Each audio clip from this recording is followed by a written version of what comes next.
నమస్తే అండి. నేను వాణి. నా ఛానల్ ఫస్ట్ టైం చూస్తుంటే ప్లీజ్ సబ్స్క్రైబ్ చేసుకోండి, లైక్ చేసి షేర్ చేయండి. మూగ ప్రేమ పార్ట్ 1. భార్య చనిపోయి పిల్లలు ఉన్న సూర్యం జీవితంలోకి అతనికి ఇష్టం లేకుండా భార్యగా వచ్చింది ధరణి. పుట్టుకతోనే మూగ అమ్మాయి ధరణి. సూర్యం ధరణిని భార్యగా ఒప్పుకోడు. మాటలు రాని మూగ ప్రేమతో ధరణి సూర్యం మనసులో భార్య స్థానం కోసం ఎదురు చూస్తూ ఉంది. మరి సూర్యంలో మార్పు వస్తుందా లేదా? ఇంకా ఆలస్యం ఎందుకు, మనం కథలోకి వెళ్ళిపోదాం. నాకా మళ్ళీ పెళ్ళా? తల్లి వైపు చూసి నిర్ఘాంతపోతూ అడిగాడు సూర్యం. అవును, నీకే. నాకు ఆ పిల్ల అన్ని విధాలా నచ్చింది. నువ్వు కూడా చూసి ఊ అంటే ముహూర్తం పెట్టించేస్తాను. శాంత స్వరంతోనే అయినా దృఢంగానే అంది పార్వతమ్మ. అమ్మా! సూర్యం ముఖంలో గబగబా రంగులు మారాయి. మొదట ఎరుపు రంగులోకి తిరిగింది. ఆ పైన హృదయంలో హఠాత్తుగా ఉప్పెనలా పొంగిన బాధని జాగ్రత్తగా నిగ్రహించుకొని బలవంతంగా అణిచిపెట్టుకుంటున్నట్టు కుమిలిపోయి కుంచించుకుపోయింది. చివరికి ఆవేదన కూడా అంతరించి రాయి కంటే కఠినంగా మారి నిర్లిప్తంగా ఉండిపోయింది. పిల్లని చూడటానికి నీకు ఎప్పుడు అయితే వీలుగా ఉంటుందో చెప్పు, వాళ్ళకి నేను కబురు చేస్తాను. కొడుకు ముఖంలో క్రమంగా వస్తున్న మార్పుల్ని జాగ్రత్తగా పరిశీలిస్తున్న తల్లి నిదానంగా అంది. వద్దమ్మా వద్దు. ఇంకెప్పుడు ఈ జన్మలో ఏ ఆడదాని నీడ కూడా నా మీద పడకూడదు. పడనివ్వను నేను. వణుకుతున్న కంఠాన్ని అతి ప్రయత్నం మీద నిగ్రహించుకుంటూ అన్నాడతను. క్షణంసేపు గదిలో భయంకరమైన నిశ్శబ్దం ఏర్పడింది. ఆ నిశ్శబ్దాన్ని సున్నితంగా చీలిస్తూ ఆవిడ స్వరం వినిపించింది. ఎంతో మెల్లగా, మృదువుగా మాట్లాడుతున్న ఆ కంఠం సృష్టిలో గల యావత్తు సానుభూతిని, వాత్సల్యాన్ని నింపుకున్నట్టుగా ఉంది. సూర్యం, ఒక్క మాట చెప్పనా నీకు? సూర్యం సమాధానం చెప్పలేదు. నిలబడటానికి శక్తి లేనివాడిలా వెళ్ళి మంచం అంచున కూలబడి 2 చేతుల్లో ముఖం దాచుకున్నాడు. చూడు సూర్యం, మనిషి ఏదైనా పొరపాటు చేసినప్పుడు ఏనాటికైనా అది పొరపాటు అని తెలుసుకోవటం, పశ్చాత్తాపపడటం ఈ 2 అవసరమే, కాదనటం లేదు. కానీ తెలివి తక్కువ తనం వలనో మూర్ఖత్వం వలనో ఒకసారి చేజారిపోయిన దానికి జీవితాంతం ఎవరికి వారే చిత్రహింస చేసుకుంటూ కూర్చోవటం న్యాయం కాదు. నా ప్రారబ్ధమో నీ దురదృష్టమో, జరిగిందేదో జరిగిపోయింది. 3 పదులైన నిండని నువ్వు ఇలా సర్వం సృజించి అన్ని కోరికలకు దూరమై సరదాలను చంపుకొని విరక్తిగా సన్యాసిలా బ్రతుకుతూ ఉంటే చూసి భరించటం నా వల్ల కావటం లేదురా. నేనెంత కుమిలిపోతున్నానో, నా మనసు ఎంత క్షోభిస్తుందో నువ్వు బొత్తిగా గ్రహించటం లేదురా. అమ్మా! ఆక్రోశంలా వచ్చింది పిలుపు. ఆ రోజే నేను చెప్పిన మాట కాస్త నువ్వు ఆలోచించి ఉంటే, ఎందుకు చెబుతున్నానో ఏమాత్రమైనా అర్థం చేసుకోగలిగి ఉంటే ఈనాడు ఇద్దరం ఇంత బాధకి గురి అయ్యేవాళ్ళమే కాదు. వియ్యమైనా కయ్యమైనా సమాన ఫాయిలో ఉండాలిరా బాబు అంటే ఆ వేడిలో నీకు అంతు పట్టనే లేదు. ఇదంతా అసలు నాదే తప్పు. ఆనాడే నేను కాస్త కఠినత్వం వహించి నిన్ను శాసించి ఉంటే ఎంతైనా బాగుండేది. నీ బాగు నువ్వు చూసుకోగలవులే అనుకున్నానే తప్ప ఇంత దూరం ఆలోచించనే లేదు. ఈ పొరపాటుకి బాధ్యురాల్ని నేనే. దీనిని సరిదిద్దాల్సిన బాధ్యత కూడా నా మీదనే ఉంది. అందుకే ఈసారి నేను ఎన్నిక చేసిన పిల్లని చేసుకొని చూడమంటున్నాను. సూర్యం ముఖం అతని అరచేతుల్లో అశాంతంగా అటూ ఇటూ కదిలింది. చివరికి తలెత్తి తల్లివైపు చూశాడు. చిన్న పిల్లవాడిలా అన్నాడు. అమ్మా! చిన్నప్పటి నుండి నేను ఎన్నో పొరపాట్లు చేస్తూ నీకు కష్టం కలిగిస్తూనే వచ్చాను. స్కూల్కి వెళ్ళమని పంపిస్తే ఎగ్గొట్టి సినిమాలకు వెళ్ళేవాడిని. పోట్లాటల్లో జోక్యం కలిగించుకోవద్దు అని నువ్వు ఎన్నిసార్లు హెచ్చరించి పంపినా బయటికి వెళ్ళగానే అన్ని తగవల్లో నేనే తలదూర్చేవాడిని. పుస్తకాలు కొనుక్కోమని డబ్బు ఇస్తే అది ఎవరికో దానం చేసి స్నేహితుల పుస్తకాల మీద ఆధారపడిన రోజులు కూడా ఉన్నాయి.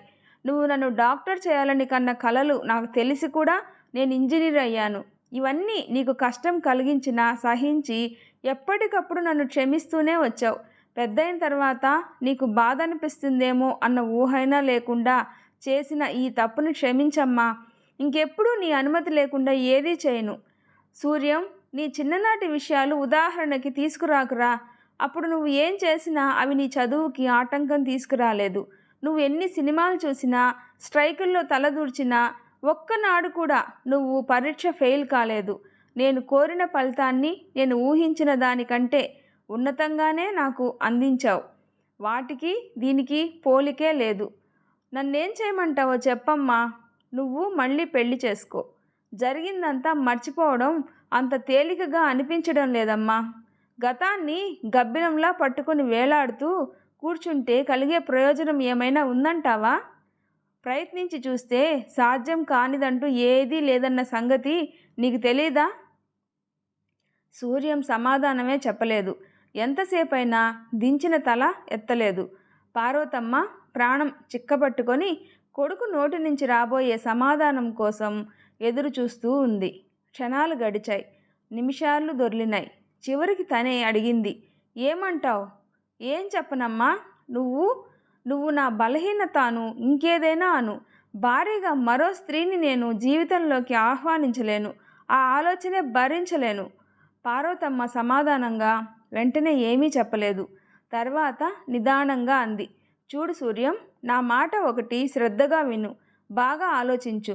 నీకు భార్య అవసరం లేకపోవచ్చు, కానీ అభం శుభం తెలియని నీ ఇద్దరు పిల్లలకి తల్లి కావాలనే విషయం మర్చిపోకు.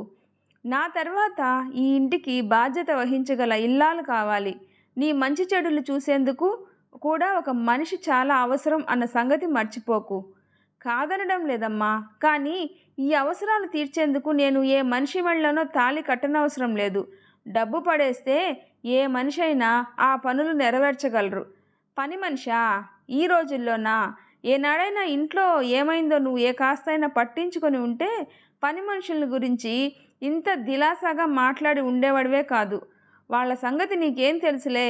పని మనుషులు అనగానే వాళ్ళ మీద ఆహర్నిశలు అజమాయిషీ చేసేందుకు మరో వ్యక్తి కావాలి. లేకపోతే అంతకంటే తలనొప్పి ఇంకేదీ ఉండదు. నువ్వు ఉన్నావుగా అమ్మా, ఎల్లకాలం నేను ఉంటానంట్రా. సూర్యం ముఖం అప్రియమైన సంగతి విన్నట్టు బాధతో కుంచుకుపోయింది. అలా అనకమ్మా నువ్వు అన్నాడు. నేను అనకపోయినంత మాత్రాన జరగబోయేది ఆగుతుందట్రా. పార్వతమ్మ కొడుకు దగ్గరగా వచ్చింది. ఆవిడ కంఠం స్థిరంగా దృఢ నిశ్చయం తెలియజేస్తూ పలికింది, సూర్యం, ఇంతవరకు బలవంతంగా నీ చేత నేను ఏ చిన్న పని కూడా చేయించినట్లు జ్ఞాపకం లేదు. ఈ ఒక్క సంగతి నేను చెప్పినట్టు విను. ముందు వెనకలు ఆలోచించుకు. నీ మనసులో బాధని కూడా లక్ష్యపెట్టకు. కేవలం అమ్మ కోసం, పిల్లల కోసం ఈ పని చేస్తున్నాను అని ఒకే ఒక్క విషయం జ్ఞాపకం పెట్టుకొని మిగతావన్నీ మర్చిపో. నేను మరో 4-5 సంవత్సరాలు బ్రతకాలని నిజంగా నీకుంటే నాకెంతో మనశ్శాంతి కలిగించే ఈ పనికి వెంటనే ఒప్పుకో. అమ్మా, నిజంగానే చెప్తున్నాను. ఈ పెళ్లి విషయంలో నీ ఇష్టాలతో పని లేదు. నువ్వు పిల్లని చూడటానికి టైం లేదంటూ కప్పదాట్లు వేస్తే నేను ముహూర్తం పెట్టించేస్తా. ఆ తర్వాత చెప్పలేదని నిష్ఠూరం మాత్రం నా మీద వేయకు. అమ్మా అంటూ సూర్యం చటుక్కున తలెత్తి అడ్డు తగిలాడు. అతడు ఆవేశంగా చూశాడు. చెప్పు సూర్యం, ఏమిటి నీ సందేహం? అమ్మా, మనం మనుషులమా? తీరని వెతలతో కుమిలిపోతున్నాం. సంసారమా రుణభారంతో కుంగిపోయి ఉంది. పైపెచ్చు భరించసఖ్యంగాని మరో బాధ్యతగా 2 పిల్లలున్నారు. ఏ ఆడపిల్ల కోరి ఈ ఇంట్లో అడుగు పెడుతుందమ్మా? ఒకవేళ పరిస్థితుల ప్రాబల్యం వల్లనైనా ఏ వ్యక్తుల ఒత్తిడికో తట్టుకోలేక బలవంతంగా వచ్చినా ఆ తర్వాత రాను రాను ఈ ఇంటి పట్ల విసుగు చెందదా? కొత్త కాపురం అనగానే కమ్మటి కలలతో ఏవేవో ఊహించుకుంటూ వచ్చిన వ్యక్తి కలలు కావటంతో భరించలేక నిరాశ నిస్పృహలతో మరో నరకం సృష్టిస్తే? సూర్యం ఆయాసంతో క్షణంసేపు ఆగి, నేను కూడా ముందే చెప్తున్నాను, అది భరించే శక్తి నాలో ఈషన్ మాత్రం కూడా లేదు అన్నాడు. పార్వతమ్మ అతని మనసులో గల భయాందోళనలు సరిగ్గా గ్రహించినట్టుగా కొడుకు తల మీద చేయివేసి నిమిరింది. ఎంతో ఆప్యాయత నిండిన ఆవిడ స్పర్శ అతన్ని సేద తీరుస్తున్నట్టుగా, బీటల వారినట్లున్న అతని హృదయంలో పన్నీటి జల్లు కురిపిస్తున్నట్టుగా ఉంది. చెమర్చిన కళ్ళతో మెల్లగా అంది ఆవిడ, నేను ఆ మాత్రం ఊహించలేని మూర్ఖురాల్ని అనుకుంటున్నావురా సూర్యం? ఇదేనా నువ్వు మీ అమ్మని అర్థం చేసుకున్నది? ఈ ఇంటికి గీతస్థానంలో రాబోయే వ్యక్తి ఎలా ఉండాలో నీకంటే 1000 రెట్లు నేను ముందే ఆలోచించాను. నీకు ఆ భయం ఏమీ వద్దు. ధరణి చాలా మంచిది. ఎంతో అణుకువ, వినయ విధేయతలు గల పిల్ల. ముఖ్యంగా జీవితం పట్ల ఎలాంటి ఆశలు కానీ కోరికలు కానీ లేని జీవి. పెళ్ళై శాశ్వతంగా తనకు నీడంటూ దొరికితే అదే స్వర్గం అని భావించే నిస్సహాయురాలు. కారణం ఏమిటంటావా? కారణం ఏమిటంటే ఆ అమ్మాయి మూగది, మాటలు రావు. నిశ్శబ్దంగా మౌనంగా నీ జీవితంలో అంతర్వాహినిలా కలిసిపోగల పిల్లనే చూశాను నేను. సూర్యం దిగ్గున తలెత్తి దిగ్భ్రాంతితో తల్లివైపు చూశాడు. ఆవిడ కళ్ళు ఆపేక్షతో చిరునవ్వు నవ్వాయి.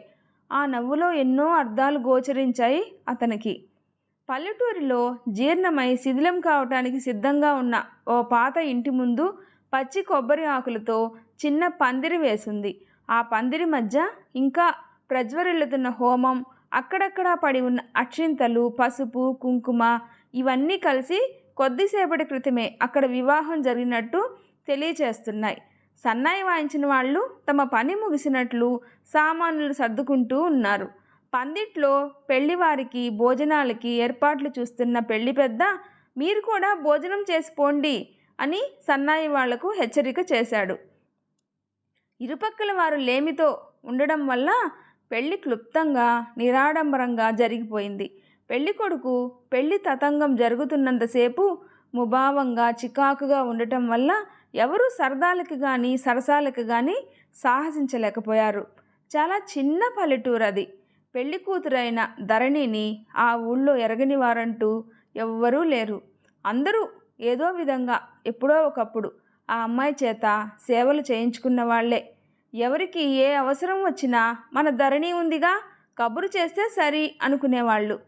ఒక విధంగా చెప్పాలంటే చిన్నప్పుడే తల్లిని తండ్రిని పోగొట్టుకొని పినతల్లి అండన చేరిన జీవితం గడపడానికి వచ్చిన ధరణి ఆ ఊరికి పబ్లిక్ ప్రాపర్టీ అయిపోయిందనే చెప్పవచ్చు.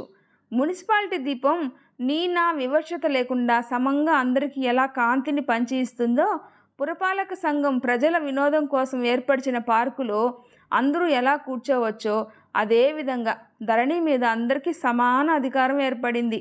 అక్క కూతురి చేత అందరికీ చాకిరీ చేయించి సూర్యకాంతం ఊళ్ళో మంచితనాన్ని పరపతిని పుష్కలంగానే సంపాదించుకుంది.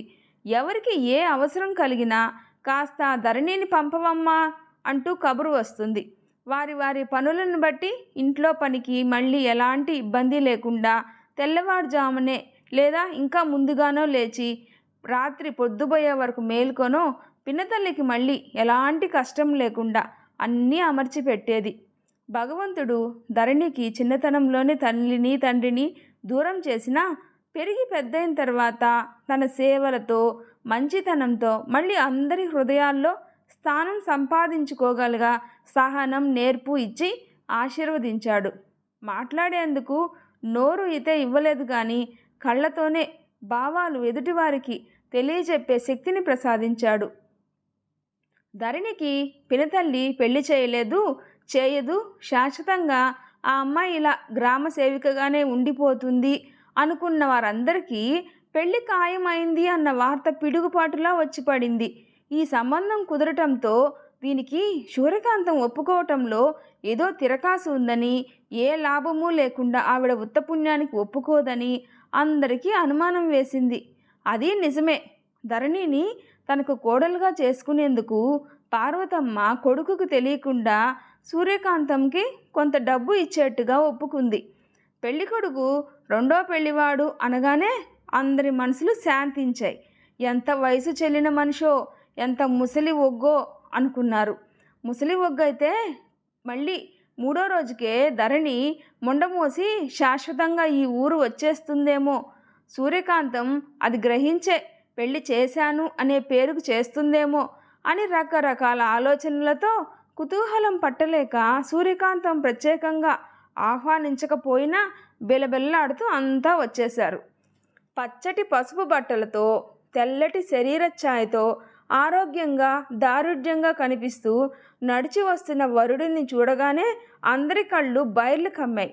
నోరు వాయలేని ధరణికి దిక్కు మొక్కు లేని ఆ దౌర్భాగ్యురాలికి ఇంత మంచి మొగుడా? ఈ ప్రపంచంలో అప్పుడప్పుడు ఏవో విచిత్రాలు జరుగుతూ ఉంటాయని చెప్తూ ఉంటారు. అవి ఇలాంటివే కాబోలు. సానుభూతి చూపించాలని వచ్చిన అందరి హృదయాలు ఈర్ష్యతో ఒక్కసారిగా బగ్గుమన్నాయి. ధరణి అదృష్టవంతురాలని అంగీకరించడానికి వారిలో ఏ ఒక్కరి ఆంతర్యం ఒప్పుకోవటం లేదు. ఇందులో ఏదో తిరకాసు ఉండి ఉంటుంది. ఖచ్చితంగా ఉంది. లేకపోతే అన్నీ ఉన్న అతనికి ఆంధ్రదేశంలో ధరణిని మించిన ఆడపిల్ల దొరక్కపోయిందా? అసలు వాళ్ళకి ఇది మూగపిల్ల అన్న సంగతి తెలుసా? ఈ సూర్యకాంతం నాటకం ఏం ఆడటం లేదు కదా. అందరూ పార్వతమ్మ ధరణి కలిసి కూర్చున్న చోటికి వెళ్ళారు. లోపలి గదిలో ఉన్న పెళ్లి కూతురు ధరణికి పూర్తిగా 20 సంవత్సరాలైనా లేవు. సన్నగా చామంచాయిగా ఉంది. యవ్వనపరంగా ప్రసాదించిన లేతదనం, నునుపు లేకపోతే ఆ శరీరంలో చూపురుల దృష్టిని ఆకర్షించే ప్రత్యేకత అయితే ఏదీ లేనే లేదు. సాధారణంగా మామూలు వేళల్లోనే ఎప్పుడు కళ్ళెత్తి కూడా సూటిగా ఎదుటి వాళ్ళ కళ్ళల్లోకి చూడదు. అందులో ఈరోజు మరీను అవి నేలను అంటుకొని పోయి వదలటం లేదు. అమ్మలక్కలందరూ ఒకేసారి బిలబిల్లాడుతూ లోపలికి వచ్చి చుట్టూ మూగి కూర్చునేసరికి ధరణి ఒక్కసారిగా కళ్ళెత్తి బెదిరిన లేడీలా చూసి వెంటనే సర్దుకొని కూర్చుంది. వచ్చిన వాళ్ళల్లో ఒక ఆవిడ ధరణి గడ్డం పట్టుకొని బలవంతంగా పైకెత్తగా, ఏదే పిల్ల, ఒకసారి ముఖం ఎత్తు, నీకు ఈ అదృష్టపు సుడి ఏ మూల ఉందో చూస్తాను అంది. ధరణి ముఖం అయితే పైకి లేచింది కానీ చూపులు కిందకే ఉండిపోయాయి. రెండో పెళ్ళి అంటే ఏ 50 ఏళ్ళు దాటిన మనిషో అనుకున్నాను, ఇంత చిన్నవాడు అనుకోలేదు సుమా. మరో ఆవిడ బొగ్గలు నొక్కుంటూ విచిత్రంగా అంది. పిల్లలున్నారని విన్నాం, తీసుకురాలేదేమండి? నల్లగా ఉన్న ఒక ఆవిడ తిన్నగా పార్వతమ్మని అడిగేసింది. ఉష్, ఊరుకో, ఆవిడేమైనా అనుకోగలదు. పక్కనున్న మరో ఆవిడ మోచేతితో అడిగిన ఆవిడ డొక్కలో పొడుస్తూ అంది. అయ్యో రామా, ఇందులో నేను అనుకోడన్న మాట ఏమన్నాను? ఇదేం కొత్త? ప్రపంచంలో ఎంతమంది రెండో పెళ్లి చేసుకోవటం లేదు? అంటూనే పార్వతమ్మ వైపు తిరిగి, ఏమండి పిన్నిగారు, మీకేదైనా బాధ కలిగితే క్షమించండి నన్ను అంది. పార్వతమ్మ సంభాషణ ఎటువైపు దారితీస్తుందో గమనించి కంగారుగా, అయ్యో పర్వాలేదులేండి, దానికేముంది, పిల్లలు చదువుకుంటున్నారు, స్కూల్ పోతుందని అంటూ నసిగింది. మా మూగమొద్దు ఇంత అదృష్టవంతురాలు అవుతుందని కానీ, ఇంత మంచి పూజ చేసుకుందని కానీ మేమెవ్వరం కల్లో కూడా అనుకోలేదంటే నమ్మండి అంది ఒక ఆవిడ. ఏమిటో పాపం, ఈ ప్రపంచంలో ఏది లేకపోయినా బ్రతకవచ్చు కానీ నోట్లో మాట లేకుండా బ్రతకడం మహా కష్టం. మరో ఆవిడ క్రీగంట గమనిస్తూ సానుభూతిగా అంది. వాళ్ళ మాటల్లో మూగ అన్న పదాన్ని ఒత్తి పలకడం పార్వతమ్మ గమనించకపోలేదు. వ్యంగ్యంగా విషం పూసిన ఈటెల్లాంటి ఆ మాటలకు ఆవిడ హృదయం చలించలేదు కానీ ధరణి బుగ్గలు ఎరుపుని పులుముకున్నాయి. తను మూగదే, మాటలు రాని మనిషే, కానీ ఆ విషయం ఎత్తి స్పష్టంగా చూపించటానికి ఇది సమయము సందర్భము కాదే. వాళ్ళంత ప్రత్యేకంగా ఎందుకు గుర్తు చేయాలి? అవును నిజమే, తను మూగదని తెలిసి కూడా వీళ్ళు అసలు ఎందుకు ఒప్పుకున్నారు? తనకి కాబోతున్న భర్త మొదట తనని చూడటానికి వస్తాడు అని అందరూ ఎదురు చూశారు. అతను రాలేదు, ఇక ఈ సంబంధం కానట్టే అని ఆశ వదులుకున్న సమయంలో అతను హఠాత్తుగా ఏకంగా లగ్నం పెట్టించేయమని కబురు చేశాడు. అసలు అతనికి తను మాట్లాడటానికి ఆసక్తురాలని తెలుసా? తెలియకుండా మోసపోలేదు కదా. ధరణి గుండెలు జల్లుమన్నాయి. కాసేపటి నుంచి ఆమె కళ్ళ ముందు ఒకే ఒక దృశ్యం పదే పదే మెదులుతుంది. అది సరిగ్గా మంగళసూత్రధారణ జరిగే సమయం. ఇద్దరి మధ్య ఉన్న సన్నటి తెర జారిపోయింది. 2 చేతులతో మాంగల్యం పట్టుకొని లేచి నిలబడిన అతను క్షణంసేపు అలాగే స్థాణువులా నిలబడిపోయాడు. చేష్టల దగ్గర నిల్చున్న అతన్ని పురోహితుడు ఓ చెంప మంత్రాలు చదువుతూనే, కానియండి బాబు అంటూ హెచ్చరించాడు. పందిట్లో ఓ మూలగా కూర్చున్న సన్నాయి వాళ్ళు సీతమ్మ పెళ్లి కూతురాయనే అన్న పాటతో చెవులు హోరెత్తించేస్తున్నారు. బాబు మిమ్మల్నే పురోహితుడు రెండోసారి హెచ్చరించాడు. అతను ఉలకలేదు, పలకలేదు. అసలు అతని చూపుల్ని బట్టి అతని ధ్యాస ఇక్కడెక్కడా ఉన్నట్టే లేదు.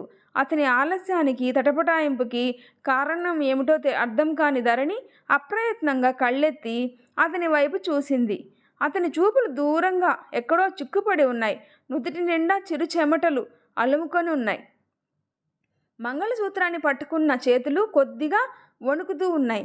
మేకపిల్ల కంఠం మీద వేటకత్తి విసిరిపుచ్చుకొని వేసే కసాయివాడి చూపుల్లాగా ఉన్నాయి అతని చూపులు. ఎలాగో నిగ్రహించుకుంది కానీ లేకపోతేనా భయంతో కెవ్వన కేక వేయాలని అనిపించింది ధరణికి. సూర్యం వెనక నుంచి తల్లి మందలింపుగా పిలిచింది. అతను ఉలిక్కిపడ్డాడు. టైం అవుతుంది, ఏమిటి నీ యోచన? కానీ హెచ్చరిస్తున్నట్టుగా, ఆజ్ఞాపిస్తున్నట్టుగా అంది ఆవిడ. సూర్యం క్షణంసేపు ధరణి ముఖంలోకి తదేకంగా చూశాడు.